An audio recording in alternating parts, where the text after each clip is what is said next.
नमस्कार बच्चों, बीसीए वाले के इस ट्यूटोरियल में आपका स्वागत है, अभिनंदन है। और ये हम पढ़ रहे हैं क्लास 9 का फिजिक्स का 13 चैप्टर है, जिसका नाम है बल और गति के नियम।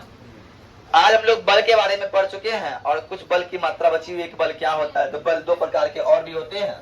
किसके आधार पर? तो प्रबलता के आधार पर। प्रबलता के आधार पर दो प्रकार होते हैं, संतुलित बल और असंतुलित बल। तो संतुलित बल क्या है सर? किसी वस्तु पर लगने वाले अनेक बलों का यदि परिणामी बल शून्य हो, किसी वस्तु पर लगने वाले अनेक बलों का यदि परिणामी बल क्या हो?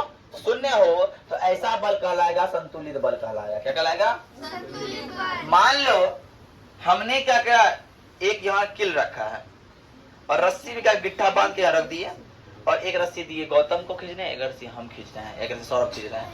अब जब दोनों खींच रहा है तो गिट्ठा यहीं पे है, यहाँ इधर हो रहा है, ना इधर हो रहा है, ना इधर हो रहा है, ना इधर हो रहा है। इसका मतलब क्या है? उसका बल भी समान, इसका बल भी समान, और दोनों का बल जब समान बल अपोजिट साइड में लगा तो हो गया बल शून्य। क्या हो गया? परिणामी बल हो गया शून्य। इसलिए बोले वो बल क्या है? संतुलित बल। क्या है? संतुलित बल। लेकिन एक बार क्या हुआ, ऐसे रखे रस्सी, एक जगह लगाया रिया को, एक जगह लगाया मिष्टी को। अब रिया तो मिष्टी को खींच ली, तो रिया के मिष्टी के लिए रिया ताकतवर हो गया, मिष्टी का बल कम है, रिया का बल ज्यादा है। आधान है ज्यादा है? क्या ज्यादा है? जब रिया का बल ज्यादा है तो हम बोलेंगे ये बल कैसा हो गया?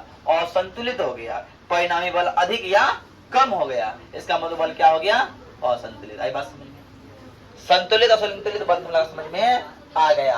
अब आते हैं गति के बारे में। भैया गति मतलब क्या होता है? पहले आप लोग पता है गति और विराम क्या होता है? अरे पता है कि नहीं? है ना? गति बारे में पता है गति क्या होता है? गति वो होता है जो समय के साथ अपने स्थान में क्या करता है? परिवर्तन करता है।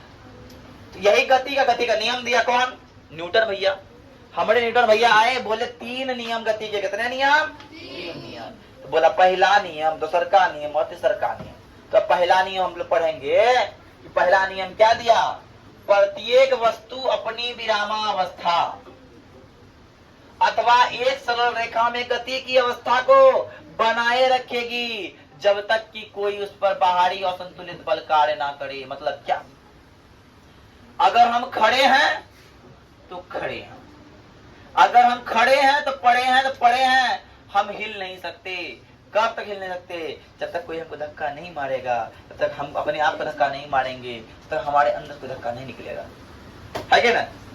अगर हम चल रहे हैं तो चलते रहेंगे, कोई रोक नहीं पाएगा कभी भी। साइकिल का धक्का मार चलती रहेगा जिंदगी भर, कभी रुकेगा नहीं। ऐसा होता है?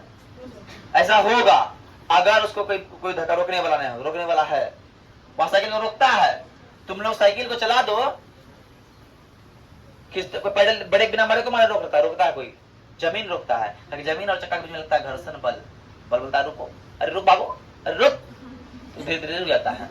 लेकिन जब साइकिल चला दे और धक्का मार दे तो कभी नहीं रुकेगा जीवन में। तब जब उस पर कोई बल कार्य नहीं करेगा। तो अर्थात प्रथम नियम बोलता है अगर मेज पे रखी किताब है तो ये किताब को तक हिलाएंगे नहीं, किताब हिलेगा नहीं, पूरा चल रहा है। और गाड़ी यदि चल रहा है, चलते रहेगा तो रोकेगा नहीं, रुकेगा नहीं गाड़ी। मतलब ऐसा हो जाता तो क्या करते? गाड़ी में पेट्रोल तो निकालते हैं, मारते हैं स्टार्ट, गाड़ी छोड़ते हैं, चलते रहता गाड़ी, पेट्रोल कम नहीं, इतना जरूरत नहीं पड़ता नहीं पड़ता। ये जो घर्षण बल है ना, इसी कारण पेट्रोल की जरूरत पड़ता है, ईंधन की जरूरत पड़ता है। और घर्षण खत्म हो जाता ना, और घर्षण नहीं रहता ना, चलते गाड़ी पैडल एक बार मारते साइकिल में, चलते आते यहाँ तक बिना पैडल मार ले आते, पैर दुख भी नहीं करता है कि ना? पर पैडल मारते हैं, काहे? घर्षण बल कार्य करता है। घर्षण बल पे हम लोग क्या लगाते हैं? बल लगाते हैं, विपरीत बल लगाते हैं। क्या लगाते हैं? विपरीत बल लगाते हैं। बात समझ में आई? समझ में आया ना? इसीलिए क्या बोलते हैं? क्या बोलते हैं? न्यूटन गति का पहला नियम बोलते हैं। और गति के पहले नियम से ही जड़त्व का नियम आया। गति के पहले नियम से ही जड़त्व का नियम आया। तो बोला बाबू इनर्शिया क्या है? किसी वस्तु के विरामावस्था में रहने या समान वेग से गतिशील करने की प्रवृत्ति को जड़त्व कहते हैं। बोल रहा है कोई वस्तु खड़ा है तो खड़ा रहेगा, और कोई वस्तु चल रहा है चलते रहेगा। ये जो उसका आदत है, ये जो वस्तु का गुण है, वो उसको बोलता है जड़त्व का गुण। क्या बोलता है? जड़त्व क्या होता है? जड़त्व के इसी नियम को इसलिए गति का प्रथम नियम भी कहते हैं। और अंते सर जड़त्व प्रत्येक वस्तु का गुण की या प्रवृत्ति है। जड़त्व क्या है? किसी का गुण या प्रवृत्ति है। क्या प्रवृत्ति है? द्रव्य वस्तु का द्रव्यमान मापता है। इसका ऐसा मात्रक, इसका मात्रक क्या किलो में होता है। यह भार अपने काम करता है। जिस वस्तु का भार अधिक होगा उसका जड़त्व अधिक होगा, जिस वस्तु का भार कम होगा उसका जड़त्व कम होगा। आई बात समझ में? कल हम लोग बताएंगे न्यूटन का दूसरा नियम, तीसरा नियम बताएंगे, गोली मारने सिखाएंगे कैसे गोली मारते हैं। हाँ। उसके बाद एरोप्लेन उड़ाना सिखाएंगे कैसे उड़ता है। हाँ, सिखाएंगे। ठीक है, तो आज के लिए इतना ही। जय हिंद, जय भारत। और आप लोग हंसते रहिए, मुस्कुराते रहिए और अच्छे तरह से पढ़ाई कीजिए।